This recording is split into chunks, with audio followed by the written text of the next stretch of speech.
here to discuss Deroy Murdock, Josh Blackman, and Ron Christie. Deroy, let me start with you.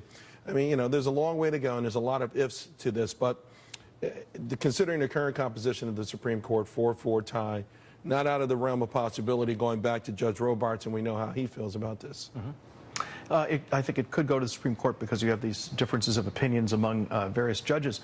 But I think the statute on this is incredibly clear. The McCarran-Walter Act of 1952 gives almost absolute authority to the President of the United States to determine which aliens or classes of aliens can or cannot enter the United States. He can do so by proclamation and ban them for whatever period of time he thinks is in the national interest. It's entirely unambiguous.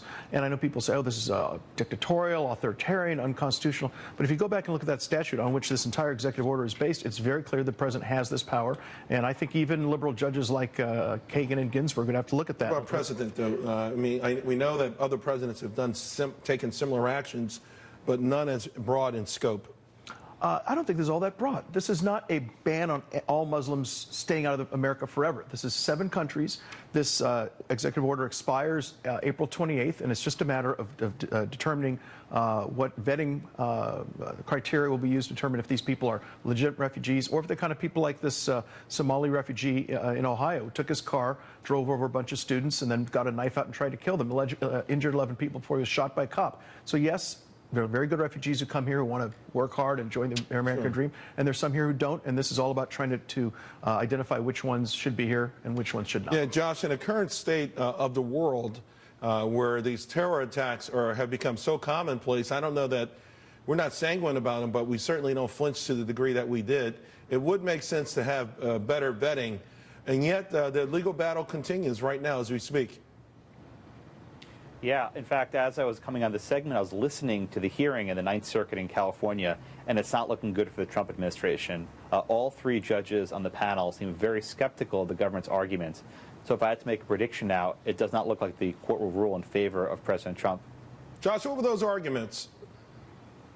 So the biggest argument that they've raised is that the president hasn't actually provided any evidence in the record that the immigrants from these 7 countries in fact pose a risk.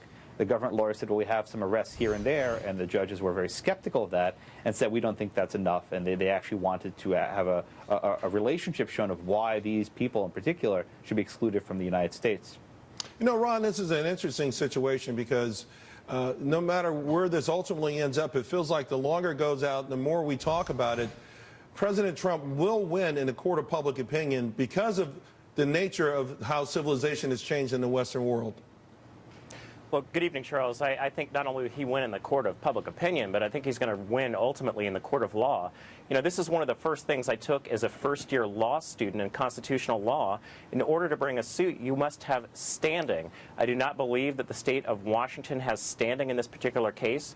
They talk about the aggrieved economic impact for businesses such as Microsoft in their state. That has absolutely no legal rational basis. And most importantly, as Commander-in-Chief in our Constitution, all the President has to do is have a rational basis to exclude aliens, to exclude refugees who do not have legal status here. That's it.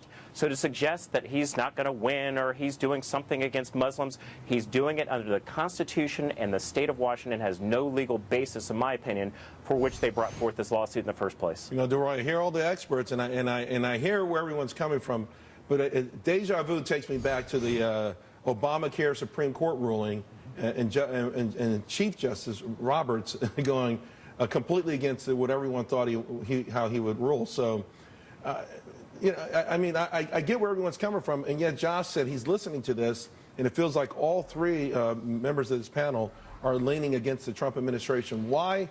I mean, have the courts become this politicized? I think that we're living in an era now where people on the left side of the political spectrum are just in I don't even know what word to use, catatonic about Trump's existence there. And I hope that these judges actually can put aside whatever their political views are and rule on the basis of the facts, the law, and the statute, which I described earlier. Or they may just decide, you know what, we just hate Trump, we got to stop him, and the hell with all that, let's just knock this guy onto the ground. And if that's the case, then he's in trouble. But if they actually behave the way judges should behave, I think the fact that the statute is so clear about him having this authority, he should survive this. I guess if we listen closely, we could hear the fabric of the republic being pulled apart. Guys, thank you all very much. Appreciate it. Next. Thank you, Charles.